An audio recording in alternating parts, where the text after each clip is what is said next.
never blow in the microphone. You said that to me. You'll break the microphone. No, the microphone might get hurt, right? It is a superstition. Yeah. I'm very proud and happy to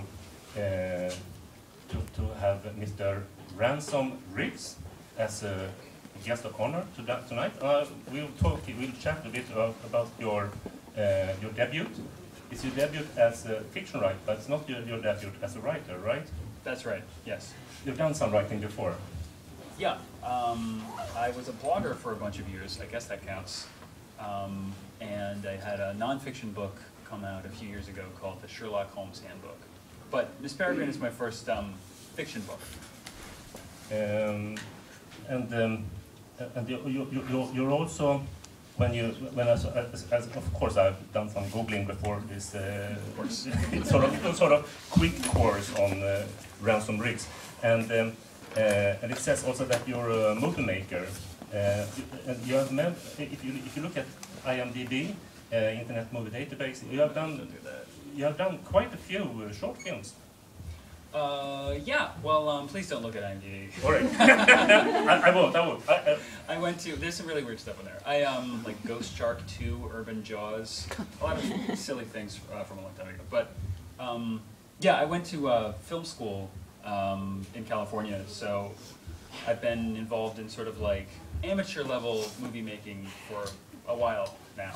But you've had some at least slight success with what's it called, Space Boy or something like that? Oh, that was my thesis film for USC. It was just like a 15-minute thing.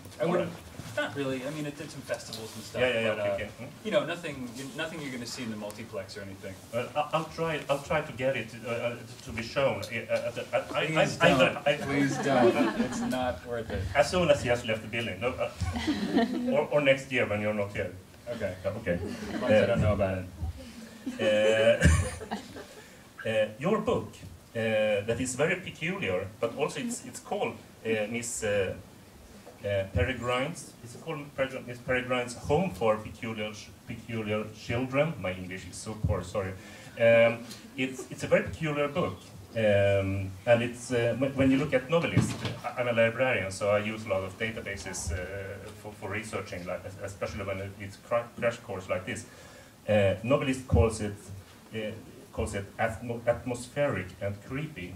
I would say that that's an excellent first-hand description of the book. That it's very atmospheric and it's creepy, but it's not a horror. It's not horror fiction.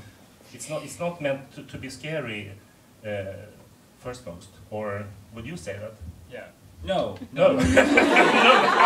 Yes. No. All answers.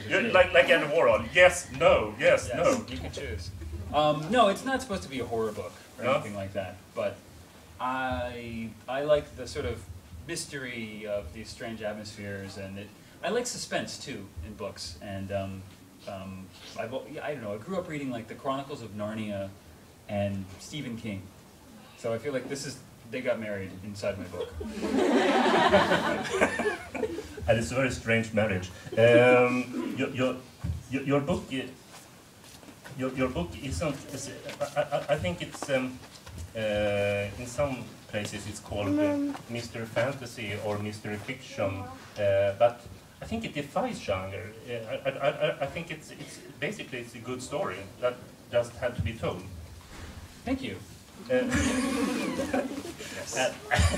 And I shouldn't give you questions that you can answer yes or no. Okay. No, wait, I can do a question. Yes. I hope you think it was a good story. Thank you. I don't know what genre it is. It's just like everything I wanted to, everything I was interested in sort of crammed into one story. And if it feels like a detective story sometimes, and it feels like a horror story sometimes, and it feels like a fantasy story sometimes, and it feels like a contemporary YA drama sometimes, it's because I'm schizophrenic. No, I'm just kidding. I just, I guess I didn't plan the book really carefully.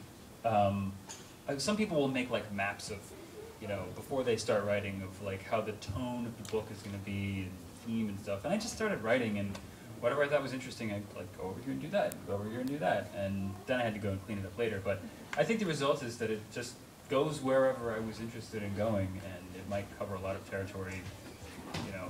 And I think it's a beautiful story. How you started writing this story? You must correct me if I'm wrong. Though you said that it's correct. I asked you before. I'll pretend we haven't had a conversation. You said that you came to a publisher, Quirk Press, and you had some pictures, and you talked to an editor, and you showed this very, very strange vintage photos to the editor, and the editor said, well, why don't you start writing a story? Is that true? Is that how it started? More or less, yeah. I had done a book with this little publisher in Philadelphia, in the U.S. prior, but they had never done a novel, really. They had done this book called Pride and Prejudice and Zombies, which is Pride and Prejudice and zombies married together, which you could call a novel. I guess it was 15% new material, and I had never written a novel. So I had written the Sherlock Holmes handbook for them, which was nonfiction, silly, you know, how to be an awesome detective handbook. And I started, you know, independent of that, I started collecting these old photos, and I didn't know what I was going to do with them. I didn't start collecting them because I thought I could, you know, make a book out of them or anything, but at a certain point I got enough of them, and they were giving me enough nightmares that I figured I had to exercise that somehow and do something with them. So they reminded me of artists I liked, like Edward Gorey. We were talking earlier. Edward Gorey is like he makes like sort of he's dead now, but in the 60s and 70s and 80s he made these little creepy like cartoons. They almost looked like cartoons for kids, little drawings, but they were like Victorian era, really creepy, but like cute creepy. And I felt like, and a lot of them were, he had a whole book that was called the Gashley Crumb Tinies, which were about, it was like all of these children and the cute, creepy ways in which they died. They're like, Edward slipped on a bearskin rug, and, you know, June ate too much cake, and they all died. You got the whole alphabet, and everybody were just dying. Yeah, so all these dying children, and somehow this horrible, morbid, like, thing was actually really charming and funny. And I thought maybe these photos of, I kept finding weird photos of, like, children from a long time ago that gave me, you know, chills. Could be something like that, but instead of Gorey's funny little drawings, we could have photos, and I would write like silly poems. And I think somewhere in the back of my mind, I wanted to write a book, and had ever since I was a kid, but I didn't really have the guts to suggest that to my publisher. I don't know why. So he did, and then I was like, okay, you would pay me to do that?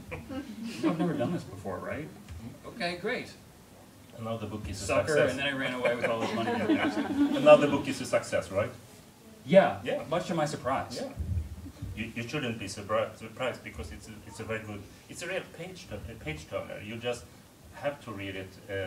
It's lucky for me because I had to read the book in just a few days. So, and I'm a slow reader. The book is just compelling. You just have to know more and more. So it's I reread it for the first time in a year, a couple months ago, and it took me like 2 weeks. It's like, oh God. I had to do it in 3 days. So thank you. You're a faster reader than I am.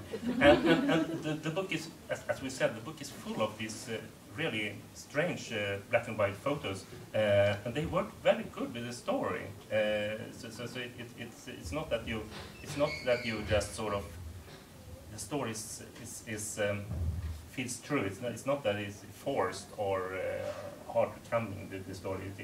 You really feel that the story is that you feel for the characters. There's a lot of warmth for the characters, and Jacob, the main character, he searches for the truth about his grandfather because he has a strong love and a connection to his grandfather.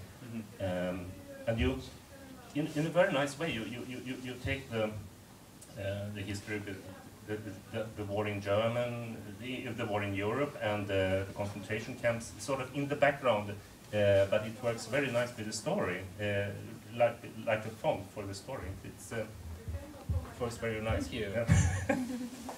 Yeah, I worked as much stuff in there as I could. Yeah. But this story about Abe, his grandfather, is that your story in a way, or No. no? I've known children of Holocaust survivors, Yeah. and heard their stories, and they were all, I mean, a few in particular were just very harrowing and humbling to hear. And I didn't want to write a novel about that. So it's like peripheral to the story, but it's part of.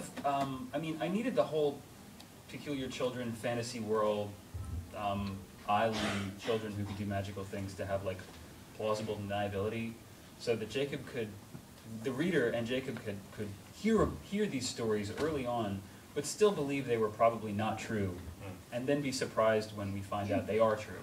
First, when he's young, he really believes the stories, and then when he grows up, he thinks that his grandfather has fooled him already. Right. They're like, believing in Santa Claus or the Easter Bunny or something. But then Santa Claus was true.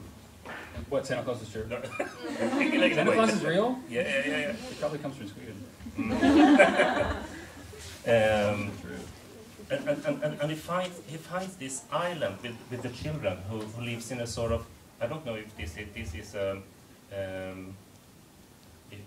this is a spoiler, but stop me if I'm spoiling something. Okay. The children live there in a sort of paradise, but the paradise is destroyed because and I won't tell that part why the Sounds paradise like a is spoiler. Almost.